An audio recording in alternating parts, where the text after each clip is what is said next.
EGROW Foundation is a policy-oriented think tank, and we believe in research, well-research oriented policy advice to the government. It is in this context that we invite the best minds from the world to come and speak to us and discuss the policy issues. Today, we are very lucky to have Dr. Ijaz Ghani from the World Bank. Today's seminar is chaired by Dr. Arvind Virmani. He is the chairman of EGROW Foundation. He was the Chief Economic Advisor, Government of India, as well as the former Executive Director at the IMF in Washington, D.C.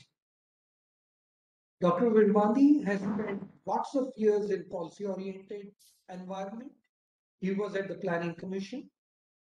He was also chairing the think tank EGROW, numerous publications in peer-reviewed journals, and played a very pivotal role in India's economic reforms, first in the Planning Commission and then in the Ministry of Finance as the chief economic advisor.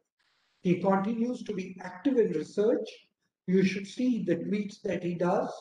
The EGROW Foundation has numerous of his working papers and policy briefs, as well as very active on the blog.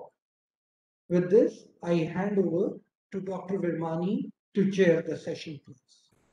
Thank you, Charan. Thank you, Dr. Charan Singh.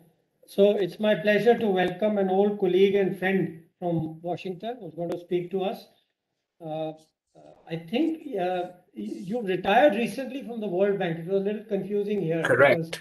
Right. So he was the economic advisor at the World Bank, where he's worked on all the regions of the world, and also in corporate strategy and independent evaluation unit.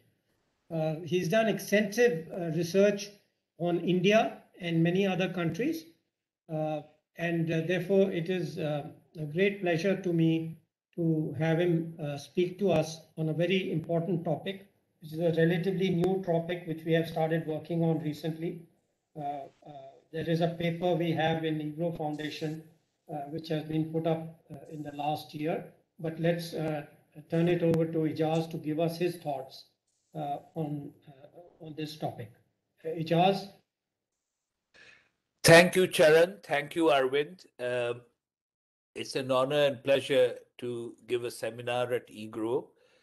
I wish this is a superb initiative, and we should do more of this in the future. And I'm at your service in the future to explore any topic and to reach out. This is a key channel for communication and discussion.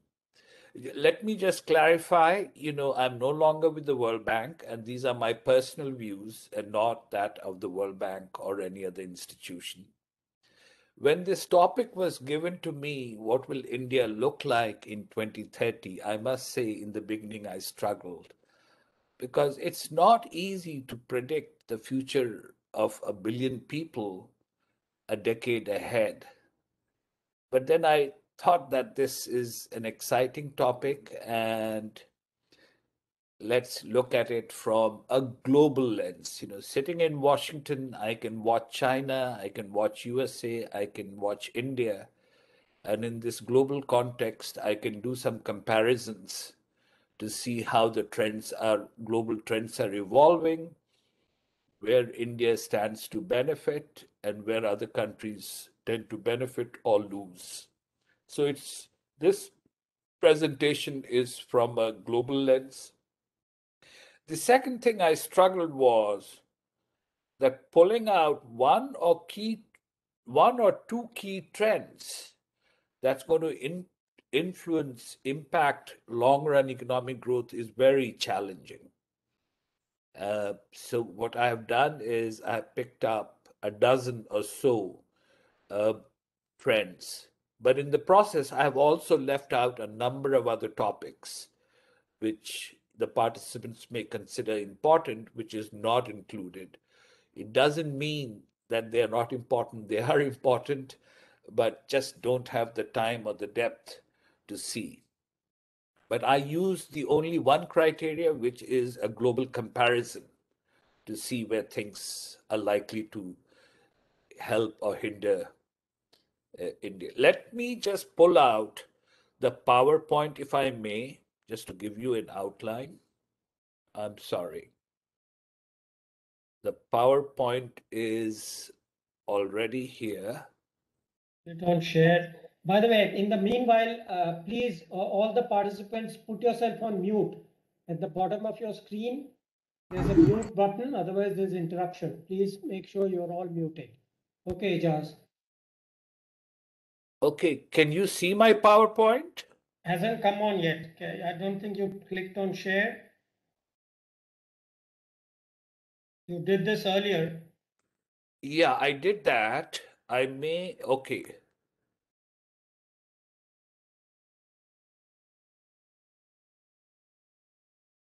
But it throws up a lot of things. So, okay, let me go to the here. Vivek, can you help? Should I go to the PowerPoint itself or? You have to share No. first. It's not coming. Share screen. You have to share it, no? Click on the share button in the WebEx. In the bottom, Top or there at is the a bottom? share button. WebEx Yeah, bottom. bottom. Yeah. At the bottom. Click it. There will be a pop-up with many boxes. Click on the share PowerPoint.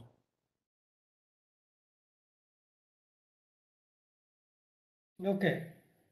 I think we have, not yet. Now open the PowerPoint.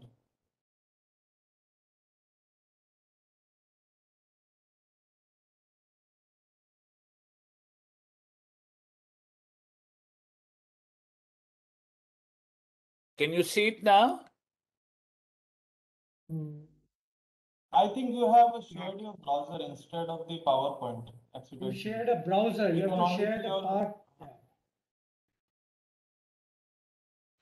Okay. Go back and stop sharing. Then click on share again. Okay.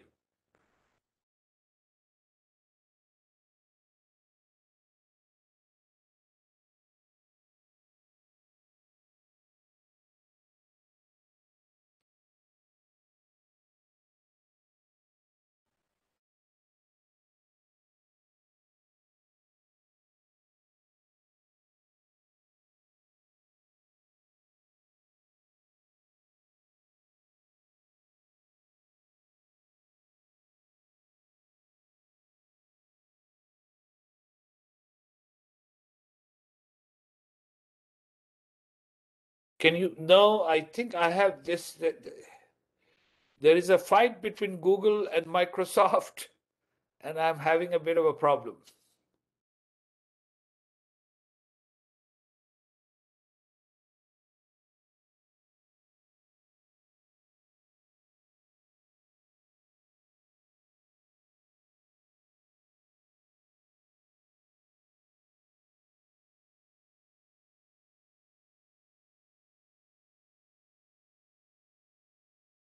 There's a screen, but it's blank.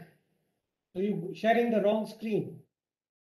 Okay, shall I close? I'm going to close this one. Yes.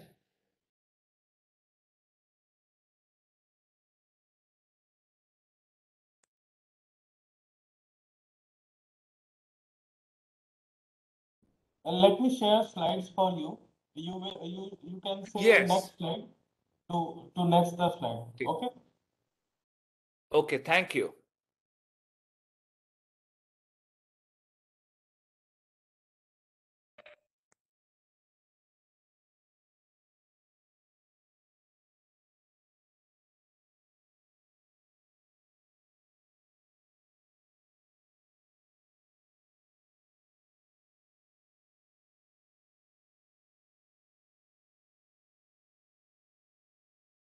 Okay.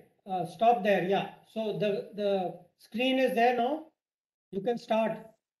It's Okay, the. I'm cut off from the. Oh, you can't see it?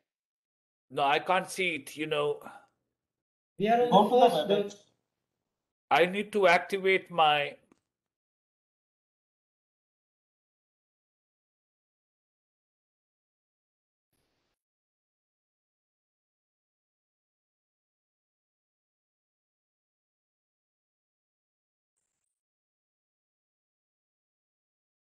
Is it okay if I close the Cisco WebEx program and start again?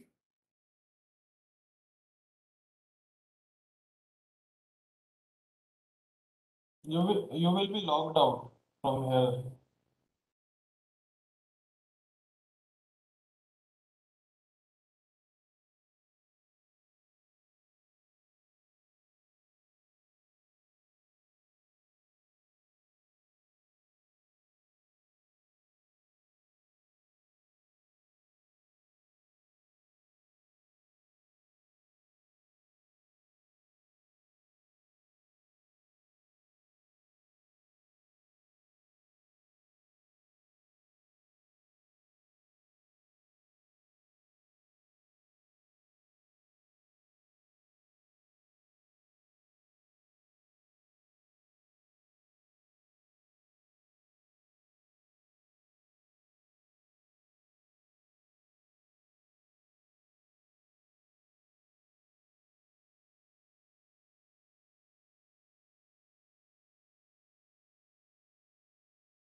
I'm connected, right? Yeah. Can see your face. Okay, excellent. So we can put the PowerPoint. I apologize for the technical hiccup.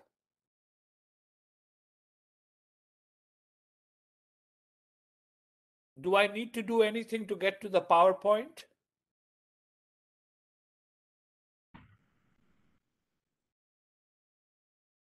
I'm doing the PowerPoint. Tell me when Okay. to next the slide. Okay, go ahead and you zoom the PowerPoint.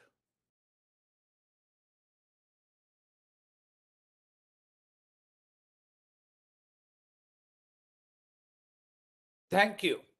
So, I mean, we have already, so let's go to the second page, and I'm going to try and skip some time, and let's all put together our brain on what will India look like in 2030. Let's go to the second page. Now, as I said earlier, India 2030 will be impacted by many long-term trends. And we kind of focus on each of them, depending on what the macroeconomic policies will turn out to be. How will entrepreneurship and job creation evolve? What will happen to the green growth agenda, which is becoming a big concern? Globalization trends are changing, and we're not sure how will it impact India. The fourth industrial revolution is, unlike the industrial revolution, is a sprint rather than, a walk. So things are changing rapidly, and how will technology impact India during the next decade? And there are many more things. Let me home in on a couple of them, and here I'll just make a list just to whet your appetite. I want to explore how will the middle class rise in India over the next decade? Will India end up having the largest middle class in the world or a very small? So we're going to think about it. It can go either way, and we're going to try and focus in on what will drive the rise and fall of the middle class. And the size of the middle class will have a huge impact. In this digitally knowledge economy, we have all been trained, trade liberalization, capital flow liberalization, but we have tended to ignore the global talent race. In this digital economy, will the global talent race play a role, and will this help or hinder India?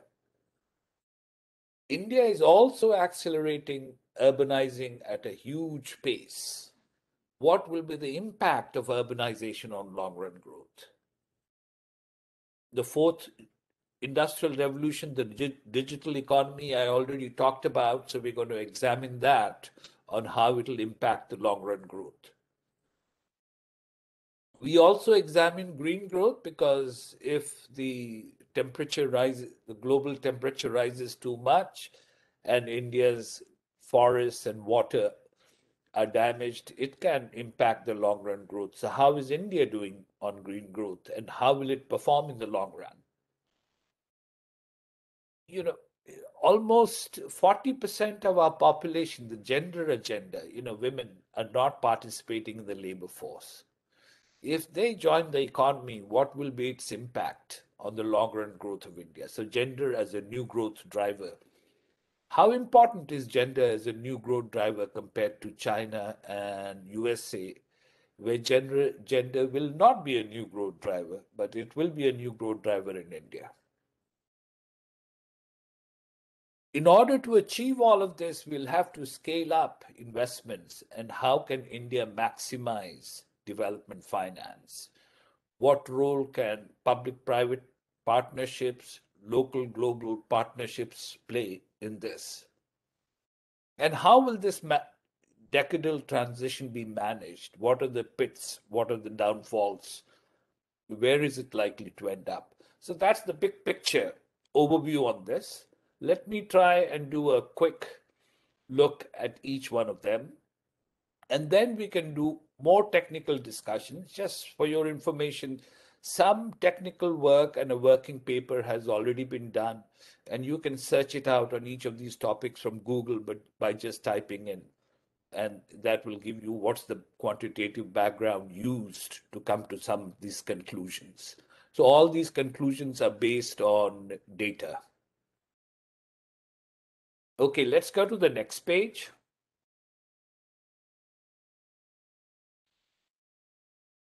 So the prediction is that India's middle class will reach 1 billion people by 2030. That's one of the biggest markets in the world. And, we have examined the rise of the middle class in India. It's increasing rapidly. And economic growth and rise of the middle class are the consequence of India's demographic dividend. India, has a very young population, unlike an aging population in China, Europe, and USA. And this youth bulge of India will help long run growth in several ways. The in Europe and USA, almost $10 trillion is in the budget is assigned to pensions. Very little is assigned to pensions. So India has huge potential to scale up investments in physical and human infrastructure because of the youth bulge and because at the young population, the ability to invest more in infrastructure rather than pensions. So this scaling up of infrastructure investments potential is going to have a huge long run impact. The second thing is we know from our own experience that we may save more when we work. So when we are working, when we are young, savings are much more. When we are old and retired and pensioners, we save less. So the saving investment benefit from India's demographic dividend will be huge, and it'll play it out over the next decade. And the long run growth and the rise of the middle class will be a consequence of this.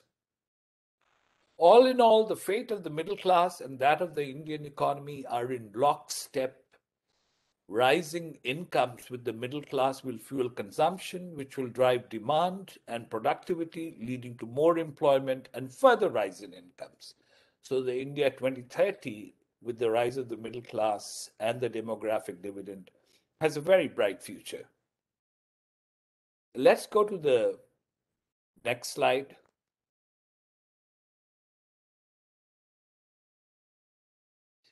Connected to the demographic dividend and the divergence in the aging of the population between India with a youth bulge and a rapidly rising aging population in OECD countries, Europe, and USA.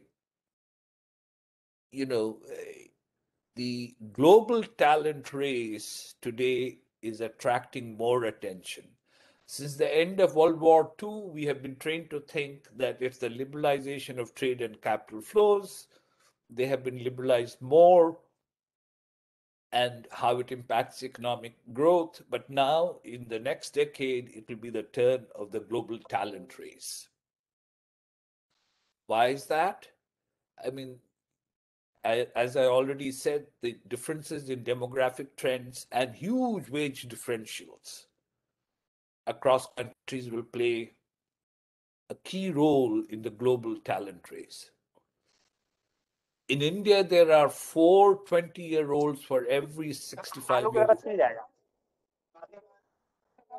Sorry, go ahead.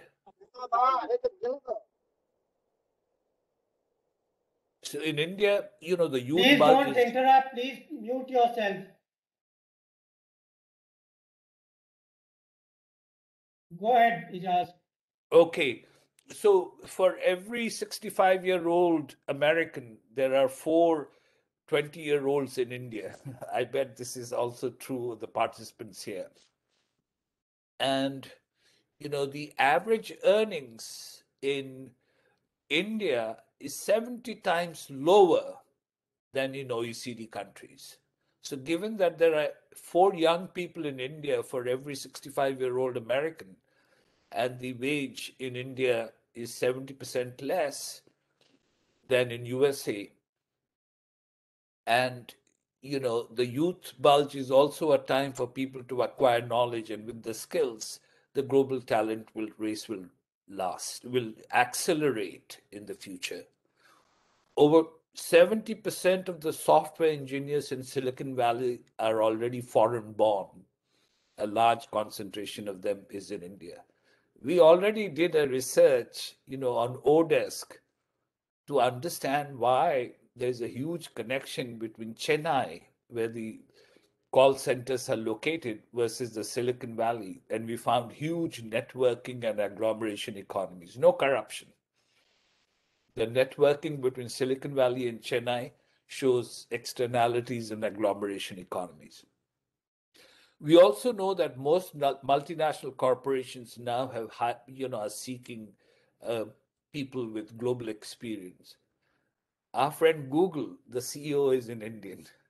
There's huge potential for agglomeration economies, networking, externalities in this global talent race, and this will play a key role going in the future, and it will benefit India, unlike China or Europe. Let's move on to the next slide.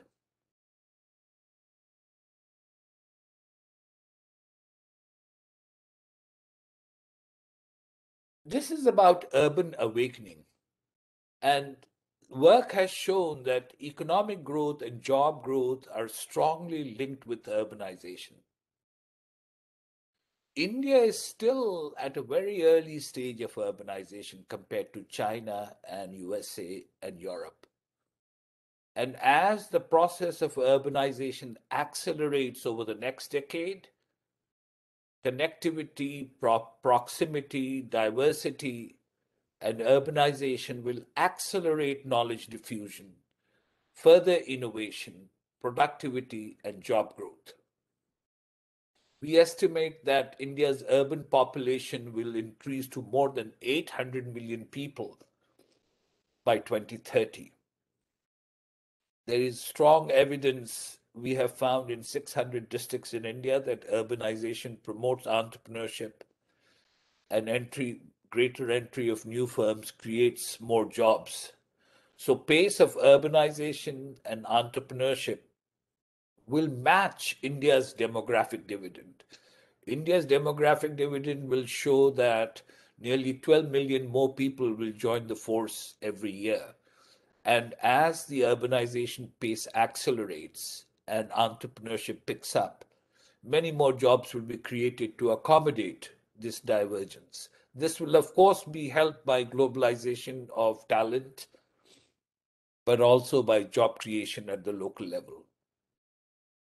Why are we highlighting urbanization as a driver of growth? It promotes agglomeration economies through both traditional Marshallian economies, like a suitable labor force and proximity to customers through the Chinitz effect. We found this when India invested in the Golden Quadrilateral Highway it led to a faster pace of urbanization and more job growth and expansion in the manufacturing sector.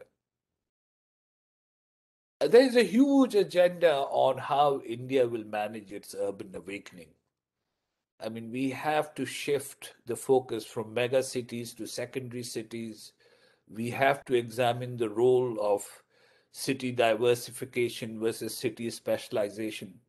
But it is likely that over the next decade, government will start developing secondary cities by leveraging land as its assets and modifying financial regulation and incentives to increase investors' risk appetite.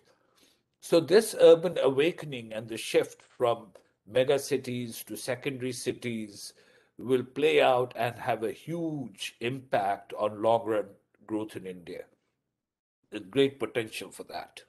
So, India's urban awakening will likely have a positive, huge impact on the long run growth. Can we go to the next slide, please?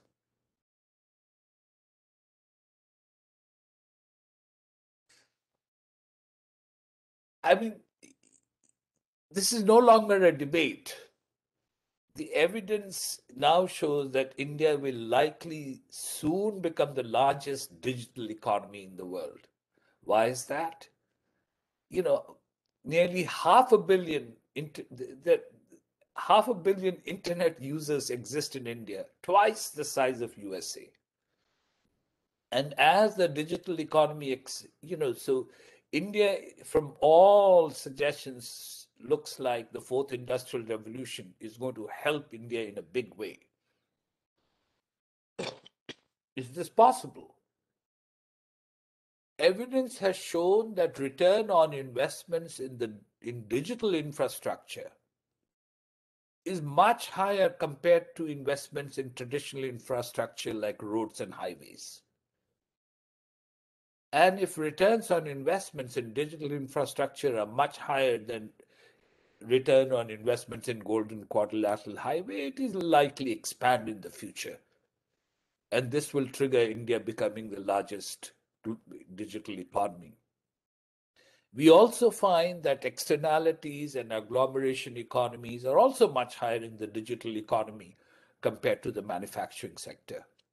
As we talked about the Odesk, where we see that the Odesk in USA and the Odesk in Chennai are very strongly connected.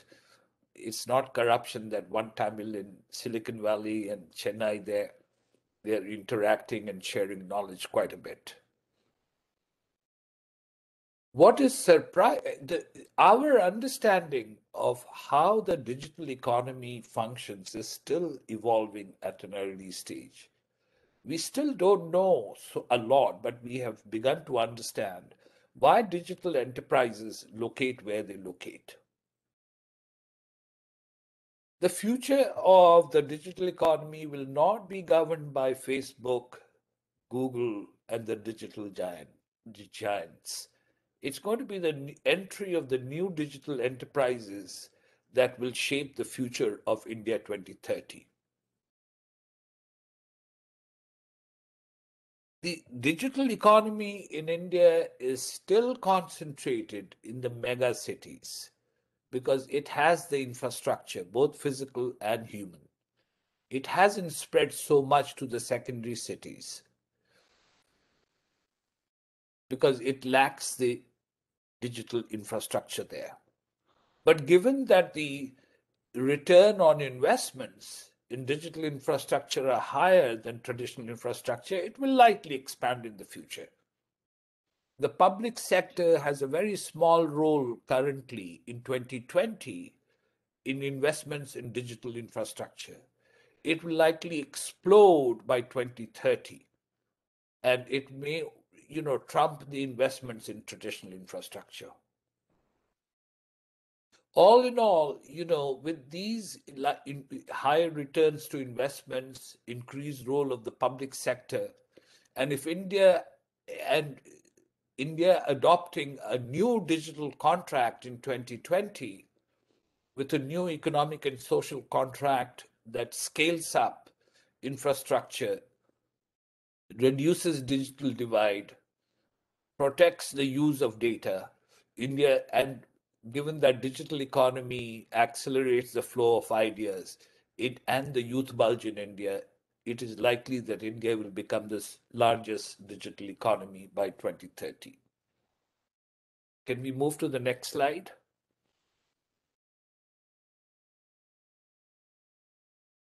I mean, we know that globalization is going through twists and turns.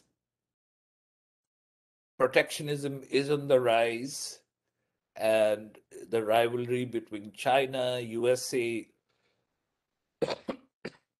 trade barriers. When we examine this in depth, we see that there are two trends emerging.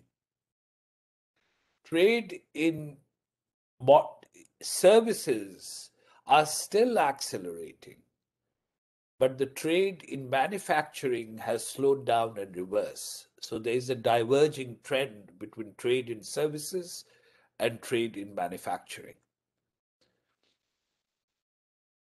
The India stands to benefit from this because India's trade in services has already exploded, and India exports more in services than in manufacturing.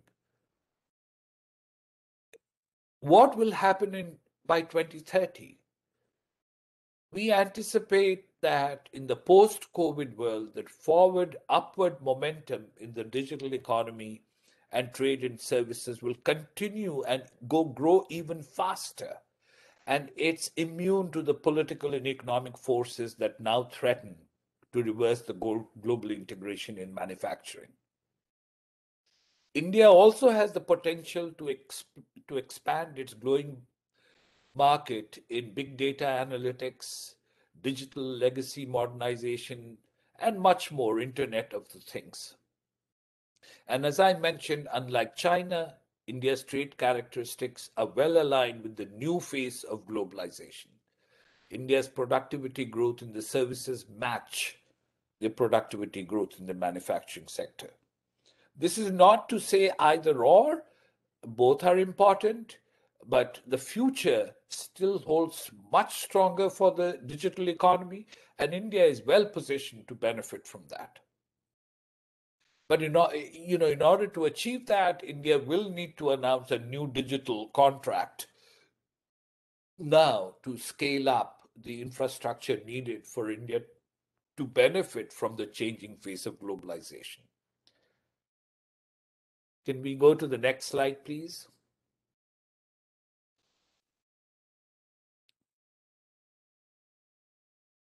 Green growth has attracted a lot of attention. People are concerned that, any deterioration in environment will have an adverse impact on long-run growth. So we can't ignore the green growth agenda.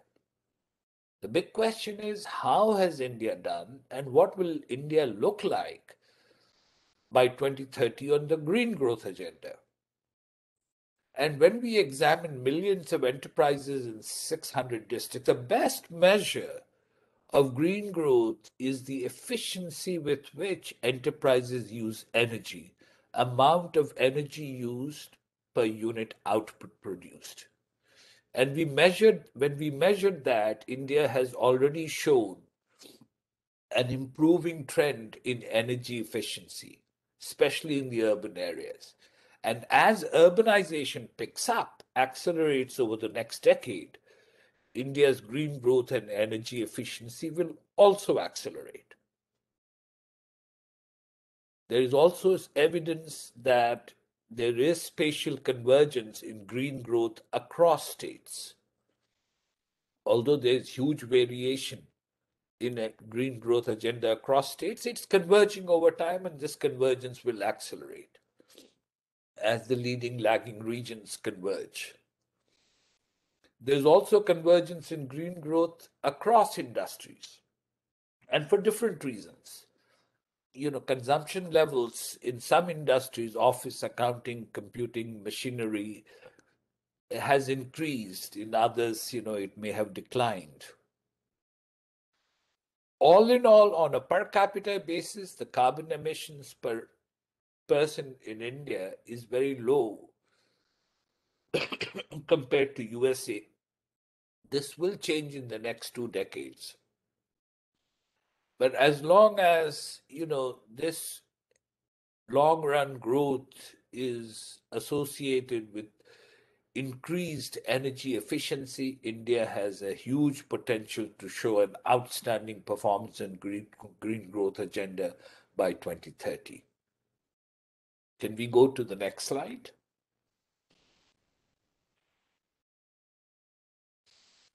In the long run growth, we often tend to overlook the role of gender. But this really stands out for India, and empowering half of the potential force in India is not just equality, but it's going to change the outlook for long run growth. And this comes in many forms, increased female labor for participation in the economy, their access to land, bank loans, high levels of political representation, increased gender balance in entrepreneurship.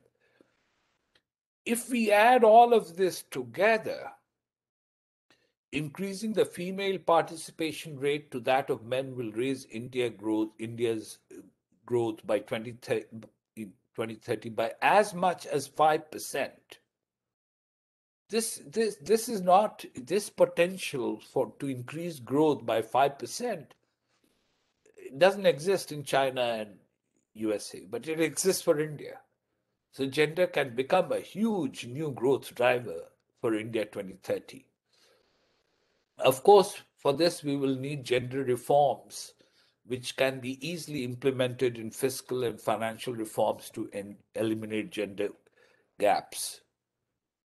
Global and trade policy reforms will also tilt towards gender equality.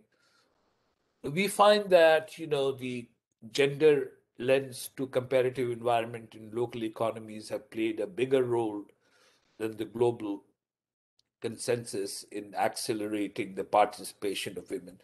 All in all, given that women's participation in the labor force is less than 15% today, and if it goes up to 50% of the labor force, the potential for economic growth to go up by 5% is one of the biggest, besides the digital economy.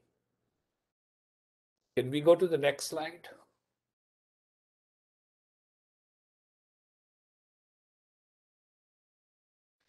Now, of course, the concern of the policymakers is how do we scale up the investments needed to benefit from India's youth bulge? How does one maximize finance for development? There are many issues here. One is the infrastructure in, India has the potential to scale up investment in traditional and digital infrastructure to more than 10% of GDP. And India can meet the twin challenge of closing the infrastructure gap and changing the composition of financing. Changing the composition of capital flow has the potential to increase the efficiency and sustainability of public finance and infrastructure projects. I've already mentioned that return on investment in digital infrastructure is higher than return on investment in traditional infrastructure. Commercial banks will continue to play an important source of infrastructure finance. Capital markets will play an even bigger role in infrastructure finance for India 2030, given the increased demand for long-term sources of finance. Bond markets too will play a bigger role, especially local currency bond markets, to fill the infrastructure financing gap.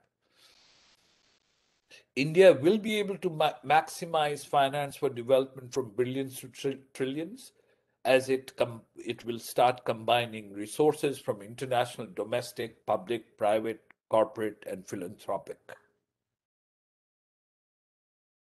Sorry, let's go to the next slide.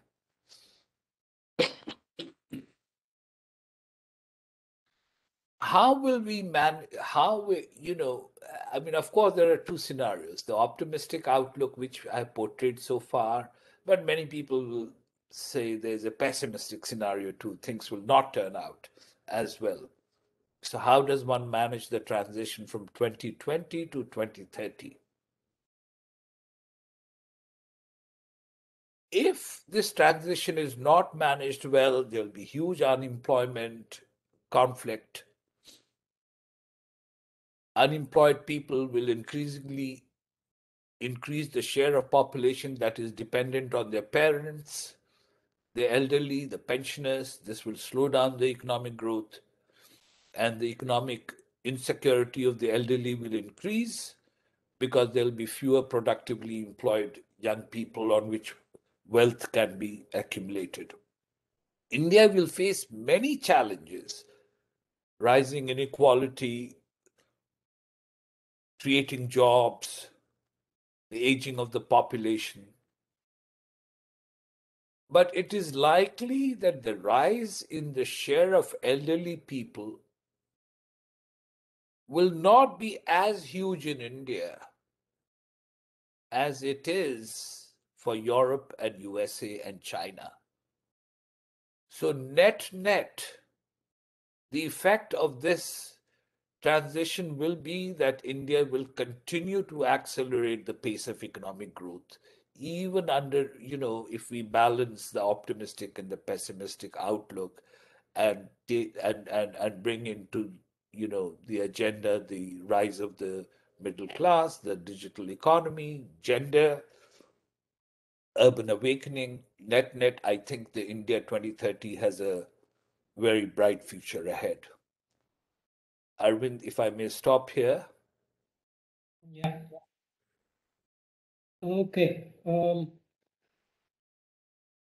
Right. So, yeah, I think let me actually it's interesting. There's quite a bit of overlap between what we have been doing recently, and we'll pursue that separately with you. I think we can maybe involve you. I think you expressed your desire to work with us, so maybe we can involve you in that. But in the meanwhile, let's have a discussion on your points. Yeah, I mean, I really have very little to disagree with. I think I particularly liked your point about the ROR on digital infrastructure being much higher. That's a good point, which I think I would like to have the reference also perhaps later. Urbanization, some of the numbers, yeah, I wish you had given a few more numbers in some of the things you pointed out. For example, the youth, ratios. I think you have those numbers. But anyway, Sharon, we can open up for discussion. Would you like to ask, or Dr. Vishandas, you want to Yeah, ask something? I have a question for you, Dr. Yas, and I think my colleague, Dr. Ashok Vishandas, also has a question for you. Before we open up, there are a couple of questions here. A quick question, Doctor.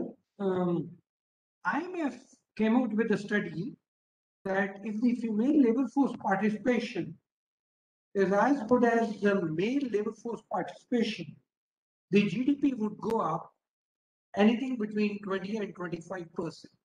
So if we are growing at 8% now, this is vaguely what I remember.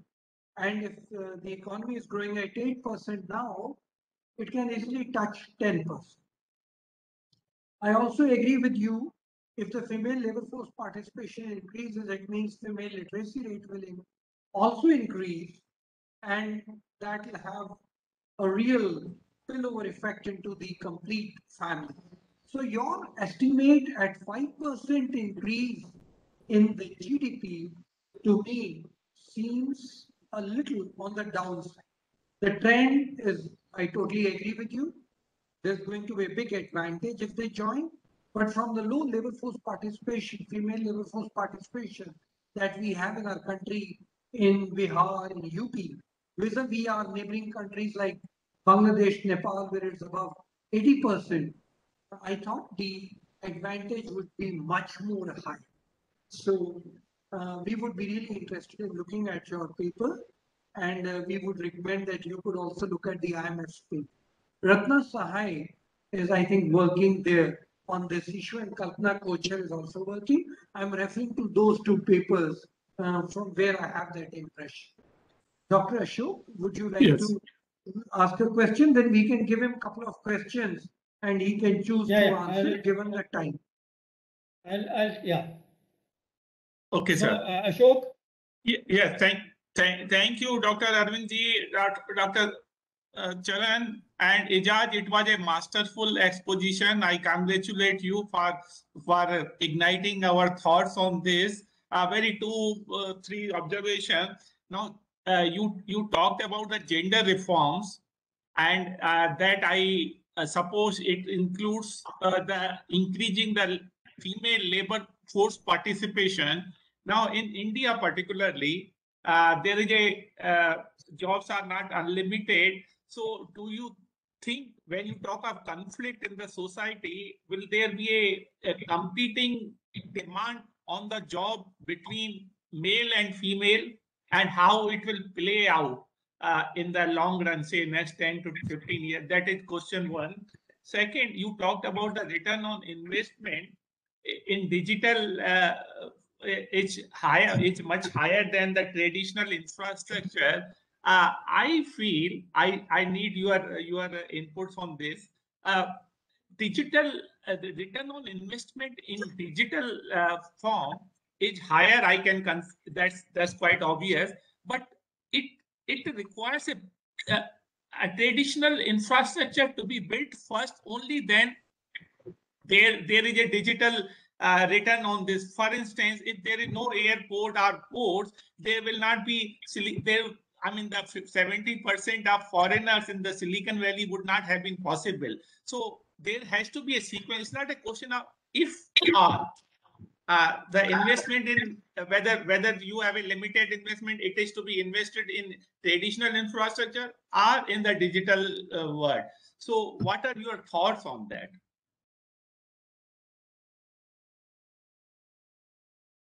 Ijaz,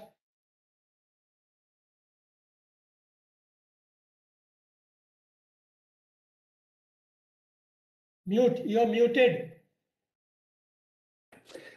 Thanks, Arvind. Charan, I agree that the potential to India to benefit from increased gender participation on India 2030 is much higher compared to the other countries where the female participation in the labor force is already too high. But let me switch over to Ashok's question. I mean, will this displace the work for men? No. As long as the pace of urbanization and the pace of job creation accelerates, women will not be displacing women. It'll continue to complement each other. Where will women work in the digital economy? I mean, when I go, there's huge potential for India to scale up in the global digital economy, its role in modern health services, in education, on all modern services, from taking care of all the elderly people in Europe and USA, using online satellite, their health.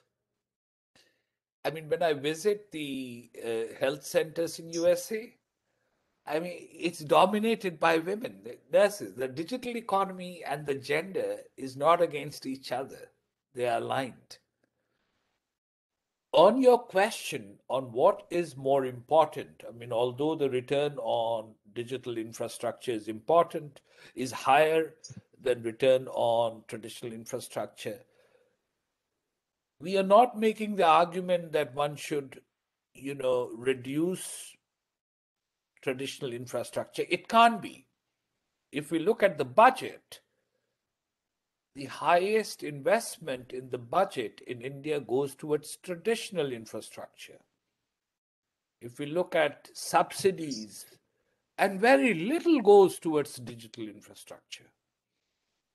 So one is saying by 2030, it's likely that these investments in digital infrastructure will be scaled up, given that return on investment in digital infrastructure is higher. I mean, that's the argument. You know, both are needed. But there is a gap right now because our understanding of digital infrastructure is still evolving and the government has a big role to play. So it's really the complementarity between the two. And India will also try to maximize finance for development. Yeah. Okay. I noticed that there are, it's interesting. I thought I'll point out that we have a couple of participants from Bangladesh, which was a bit of a surprise. And as far as I can make out, they are ladies. So it's very nice to have a global audience. Of course, there's somebody from Bhutan and Nepal also, I think. But anyway, that's just incidentally. I think one question I noticed, and because we are still kind of structurally over dependent on agricultural jobs, if you have any thoughts on that. There's a question on role of agriculture, or at least in the transition. Is there anything you would like to say on how the role of agriculture may change, particularly the reduction in terms of employment? Ijaz? I did write a column on rural distress, Mm-hmm. and it came out in the Financial Express, because I mean, so far the focus has been on liberalizing the pricing policies, how the agricultural marketing boards work, that it's only benefiting a few, not everybody. I think that agenda is still being looked at, the rural agenda from a very narrow lens. We need to broaden the agenda on rural structural transformation. And this aligns with India's spatial development. I mean, 60% of the population still lives in rural areas. Scaling up infrastructure investments will accelerate the pace of urbanization in rural areas and create non-agricultural jobs. And that's what is needed right now. And there's huge potential for India to benefit by 2030 by accelerating the pace of rural structural transformation, creating jobs in non-agricultural sector.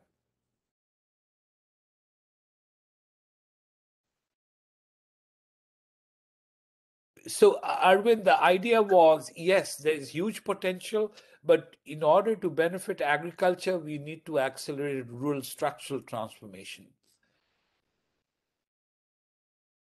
Can't hear you. You're muted. Yeah, Charan, do you see any good questions? There are a huge number of questions. So what I'm going to do is not give time to the individual people, but read the questions so that we save time. Right. So I'm just, in that case, reading the questions. Right. So let me just read. I'm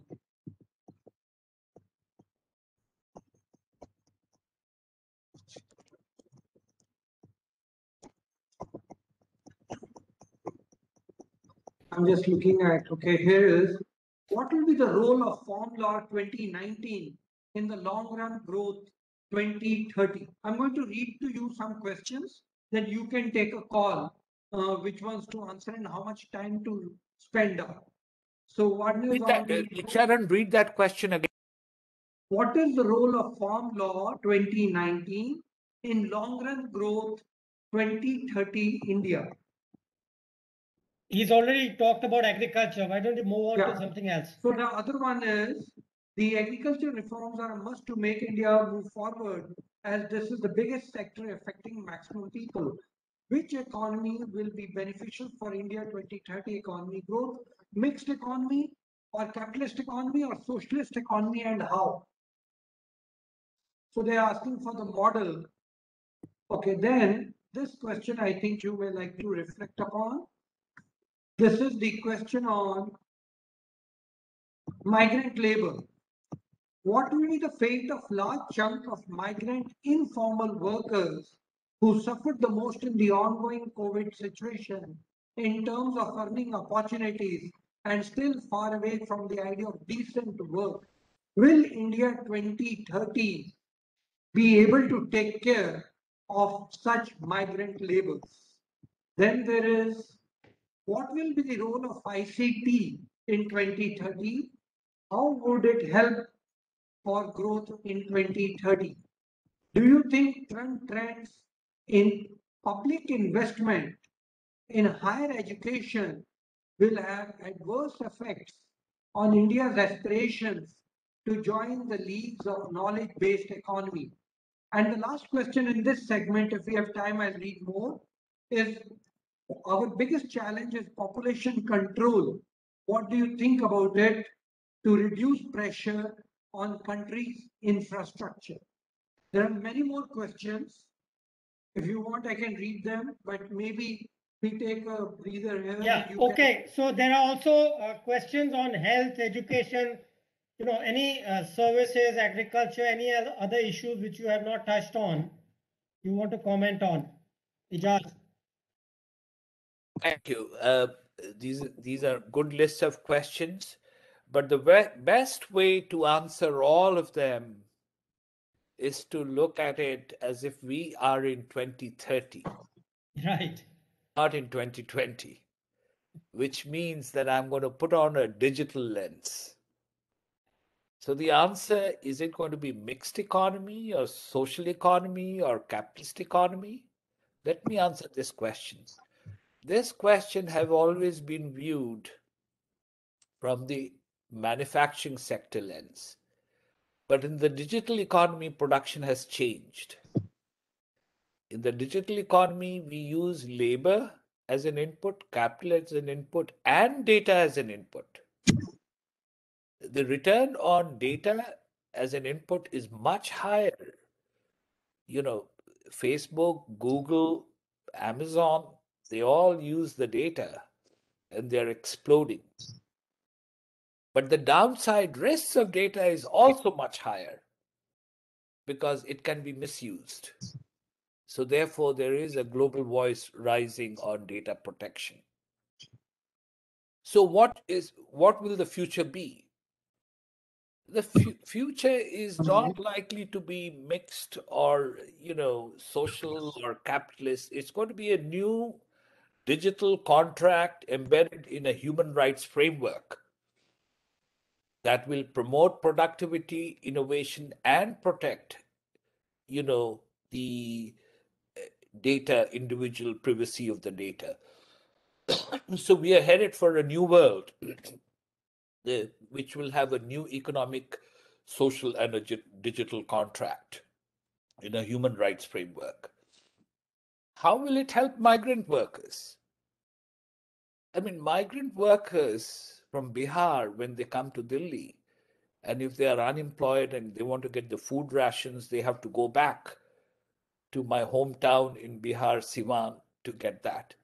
All of this will be reversed once an integrated digital framework established with an ID card where they can be in Tamil Nadu and use their social welfare benefits. Right now, the poor people can't access social services because they have no access to the digital network. Once the infrastructure improves, it's going to help the migrant workers too to access the government services more efficiently and more widely. What about education? I mean, the technology is also scaling up investments, access to education everywhere. And the difference is that unlike an aging population in Europe, which needs reskilling, India has a youth bulge, which is very easy to learn. They don't need reskilling; they just need to be skilled. So the cost of training in India is going to be much lower than in Europe and USA because of the demographic dividend, and also the reach will be higher because of the access to the digital infrastructure. And on the population agenda, we know that as women start working, gender equality is achieved and women participate more in the economy, the youth bulge will taper off. It will take another 50 years. We will become like Europe and USA, but in the transition for India 2030, the youth bulge is going to propel India much higher. Thank you. There is a specific question which is indirectly related from, I think it's Rishi Raj Sinha. He says, sir, in your book, Accelerating Growth and Job Creation in South Asia, a chapter mentions about how India's manufacturing sector is doing poorly compared to developing states like Vietnam and something. How would similar or different would it be? Well, so do you want to just briefly, because it's your old work, do you want to say something on that? Sure. I mean, that fact is right. China scaled up infrastructure investments hugely, much before India. India lagged behind in investing in traditional infrastructure. And our work on the Golden Quadrilateral Highway has shown that investments in traditional infrastructure play a key role in the growth of the manufacturing sector. For India 2030, India will need to move on both fronts, the manufacturing sector and the digital economy. We know that both are important, but India is already well placed in the digital world. It took off because it had the skills, the youth bulge and the mega cities and the CEO Google, the Silicon Valley. India's role in this is likely to expand even faster, given that trade in services will continue to accelerate. Trade in manufacturing will slow down. But this doesn't mean that we should not be investing in the traditional infrastructure. We should. We need to scale up. But my main concern was that there is very little from the budget that goes into the digital infrastructure. They're completely overlooking this. So I tried to make a push that, look here, the returns are much higher. It doesn't mean traditional infrastructure is not important, but scale up, for India to become, achieve even higher growth by 2030 by focusing a little bit more also on the digital economy. Thank you. Let me take up another subject, urbanization. There's a lot of talk about smart cities, etc. Can't hear me? Okay. There's a lot of talk about smart cities, etc., etc. Now, and I know that our urban infrastructure is nowhere near, what one sees in Europe or USA or perhaps even many other countries. So how do you, I mean, is this whole talk of smart cities, etc., just, kind of getting attention gathering? What is the substance? Urbanization, you emphasize, I agree, it's an important thing going forward. So can you elaborate a little bit about it? Smart cities is a huge agenda from the lens of entrepreneurship, governance, delivery of social services, congestion, green growth. All of them are important. But we do know that given India's youth bulge and the need to create jobs, the first question is, why do enterprises locate where they locate? We have examined this again and again. We found that cities that have a good physical and human infrastructure attract many more enterprises. We also know there is pressure for existing enterprises to move out of congested megacities, we found that the manufacturing sector is moving out of megacities into rural areas to remain cost competitive. There's incredible pressure. So it's clear that we need, to scale up. And you can't have smart cities without, good physical and human infrastructure. So, the spatial development agenda, the shift from mega cities to secondary cities is going to play a critical role in India's growth by 2030. What should be included in that? I mean, every city, the local governments, have a role to play to decide what is the consensus. But don't overlook the importance of the physical and human infrastructure to make cities smart. If we want to go even deeper, we have found that cities that are highly specialized are not as smart as cities that are diversified in terms of job creation. So we can start going down. We call for a separate session on this, on how to No, define a smart city. no, actually, that was my question because I noted that you said diversification versus specialization. So you explained that actually diversification is better, but there's a slight issue here. There is also talk about industrial policy and creating specialized clusters. Now, of course, that's not a whole city, but how would clusters, specialized industrial clusters fit into this? Or it's Yeah, not? I Yeah. will not be able to answer, the Yeah. industrial clusters. What we did was we picked up the data from the ASI NSS surveys for the 600 districts in India, Right. categorized different industries, and, examined, which of them, where there was more specialization, they created less jobs I see. compared to districts that had more specialization. This is not to Less, show that, yeah. it was slightly different argument. I wouldn't really stretch it. I'll go by, what the local mayor and people have to say. As long as we provide the infrastructure and let the enterprises go in and out. Okay, good. Charan, you see any other interesting questions? There is one question, which is what will be and this is, I think we have answered it, but Dr. Ijaz, you may like to take a stab at it. What will be the future of labor when artificial intelligence replaces them in near future?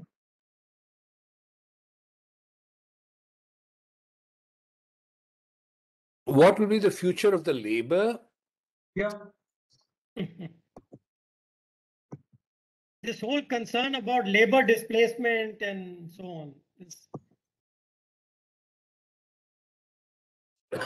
A great deal of work is being done to show that jobs being created are expanding, not contracting. And even if the jobs that are being lost in the manufacturing sector because of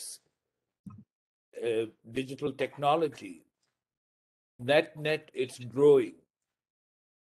And as I said, the traditional services, women participation, all of them are going to play a key role in the expansion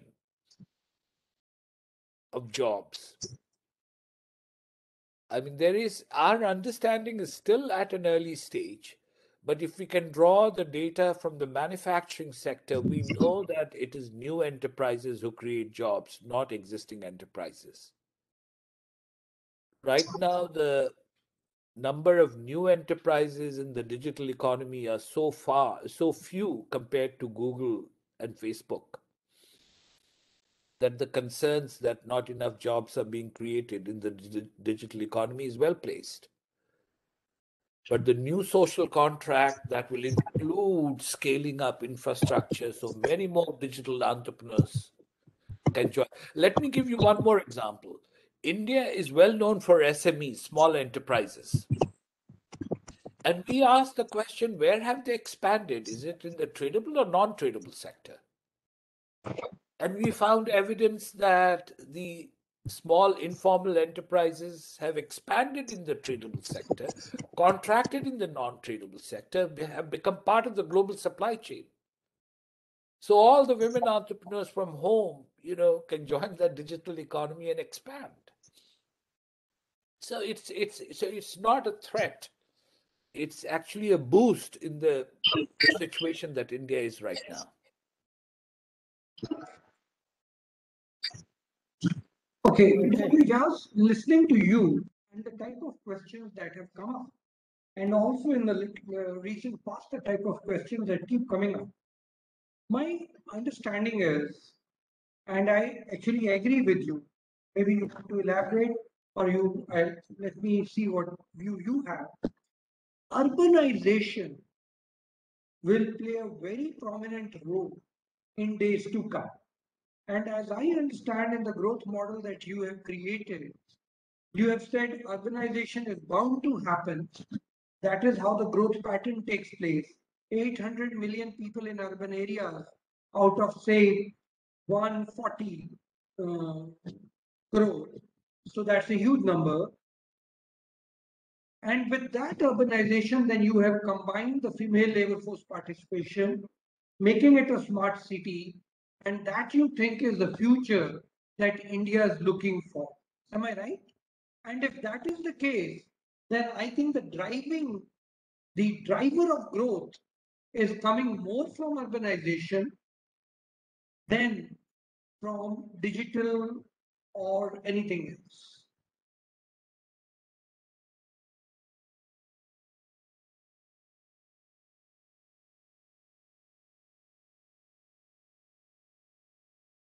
The digital economy, the services are like the manufacturing sector. So we have to ask, where do digital enterprises locate? Urbanization is not going to happen automatically. It needs the investments in physical and human infrastructure. And the digital enterprises locate whichever cities has, better physical and human infrastructure. So Chennai, Bombay, Delhi, mega cities, they are concentrated with, digital enterprises. But small town, secondary cities, in the next decade, we have to think that if it's digital economy that's going to expand, they will need the infrastructure investments. So underlying all of this is not just urbanization, but it's scaling up investments in education and digital and traditional infrastructure that will drive the pace of urbanization and the new enterprises and job creation and gender equality. So it is, I understood it the other way. I think you have clarified. Thank you for that. I think the point you are making is a time has come when digital transformation will lead to growth, and that will result in urbanization, and then other things follow. So with that, I think we can close for the day. It is 6:45, and we have had complaints in the past that we overshoot our time. Okay, ठीक है. So thank you, Ijaz, for joining us. That was very well done. You could have put a little more numbers in it, which you were hesitating, but that's fine. So let me thank you and conclude the session. And we are hoping you're going to join us, on our panel of experts. I'm not sure Charan had asked you yet, or will you? But from our side, I'll be happy to, it'd be good to have you on the EGROW expert panels, which we have. So thank you. Over to you, Charan. See all the participants. Yeah, Charan will, yeah. Yeah, so I must thank the chairman for the session and Dr. Ijaz Ghani to join us from Washington, D.C. It is pretty early morning up there, and he has taken the trouble to come and speak to us. As you would have seen, we have had very high number of participants today. from across the region, just not India, but also neighboring countries. So we are positioning our policy think tank in terms of knowledge dissemination center too. Dr. Ejaz Ghani's presentation has been so rich and very wide. As he rightly said in the beginning, each slide would demand a seminar in its own self. That richness is so apparent because of his vast experience as he has taught at different places across the world and then been at the World Bank for very long time. I totally endorse the view of our chairman. We would like to welcome you, Dr. Ijaz, on our panel of experts. We are very, very selective, and you will see that our panel is also very exclusive. Given your vast knowledge and wide experience, we would really think we will all benefit with your presence on our panel of experts. And that panel means that we work closely with you. You have an opportunity to write a blog for us whenever you want to. There is a blog space provided to you, and you can reach our audience like any one of us can. So we would welcome you, and I hope you will agree to our chairman's request. I have two announcements to make. One is, as Dr. Ijaz Ghani also mentioned about the green economy, next Friday, same time, we are having Vikram Soni to speak to us about the green economy. So I welcome all of you to please be with us and take the benefit of the green economy. Today's presentation's recording will be available by noon tomorrow, and I'm sure you would like to use it because of the richness of the presentation in your classes or wherever. So with this, let me thank once again all the participants, Dr. Ijaz, and our chairman to be here with us on this Friday. Thank you very much. Thank you, Ijaz. So